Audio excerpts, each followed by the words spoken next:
Alright, this is March. Actually tomorrow will be April 1st, and I wanted to show you my back door patio garden. In my last video I didn't really talk about these boxes, but I wanted to show you just what's going on in them also. This is my asparagus. Now they're really tall and leggy, as you can see. Now most people, when they harvest asparagus, it's probably, I'd say, about that long. But what happens is as they're allowed to grow, they get real leggy like this, and then what happens is you can, well, that one's not, well, no, actually that is kind of a good example. The heads start to divide apart, and then they get these fan-like, or they turn into these fan-like plants, and I'll show you those in another update. Y'all have to forgive the plane that's flying over. And also, deer have kind of come along and they've gotten a hold of some of my plants over here and eaten them. But it happens. But anyway, in this bed, the last time that y'all saw it, there was broccoli, and I said that I have cabbage, but in actuality I don't. I just have Brussels sprouts and broccoli. But since then I have weeded the flower bed, and you can see everything a lot better now.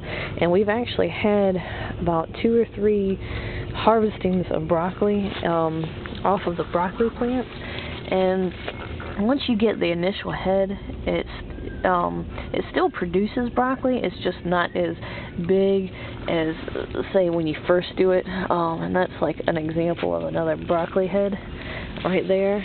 And then also I have since then planted peas, which my peas are starting to sprout. They're along that fence, and they go all the way around the bed, and there's even some that are planted here, but they weren't planted all at the same time. Plus some of them sprouted, some of them didn't, and in between the ones that didn't sprout, I went back and planted more. So anyway, then also here's some onions in these trays, which I hadn't divided up. I just let them sprout this year, and then I'll divide them and plant them and space them like they should be spaced. They're just sitting in these trays for now. Also over here is my Brussels sprouts, and I'm going to show you what they look like a little bit better. Actually, on this one you can see better. There's all these little Brussels sprouts that are growing, and because we're having cold and hot weather, they're kind of bouncing back and forth between, they're wanting to bolt, and then they're actually producing Brussels sprouts. So whenever you see them start to bolt, and what'll happen is you'll get little buds that look like broccoli that comes out.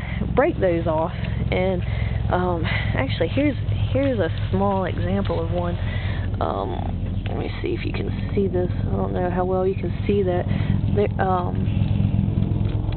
And then this is what the Brussels sprout looks like once it's actually opened up. But again, it just kind of looks like a broccoli head. But go in and just,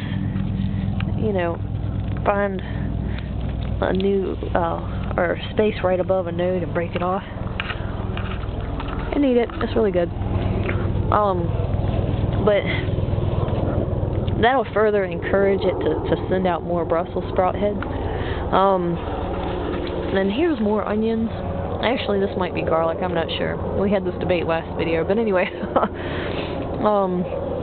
they're doing pretty good. And again, I'm going to separate those. And also, last video I didn't have anything planted here, but since then I have planted these little green things are mustard greens, and then again along the fence I planted peas, which I think there's a little bit right there, and some weeds, and then all intermingled, which they haven't sprouted yet, but I have actually planted some beets, so I'm really looking forward to that. Also in here, which my husband covered up with his wheelbarrow, but anyway, I planted some spinach, which they are sprouting right now. So soon, we might actually get some spinach. And finally, I think the last time that I showed you these pots by the back door, they had some like wire rings around them just to kind of keep the chickens away. And so, since the wire rings have come, well, I took the wire rings because these have sprouted and they're actually starting to die off. That tells you how long it's been. But once they did sprout, I took those rings off, and you know, this allowed these plants to look pretty like they're supposed to instead of having them ugly rings on it, but it kept them safe from the chickens scratching the bulbs out of the pots until they could sprout. So anyway, that is my, oh, and there's Squeeze. No, I did not name him, but anyway, this is my back door patio garden update, and it is March on 2011, or in 2011. But anyway, happy gardening. Talk to you soon. Have a great one.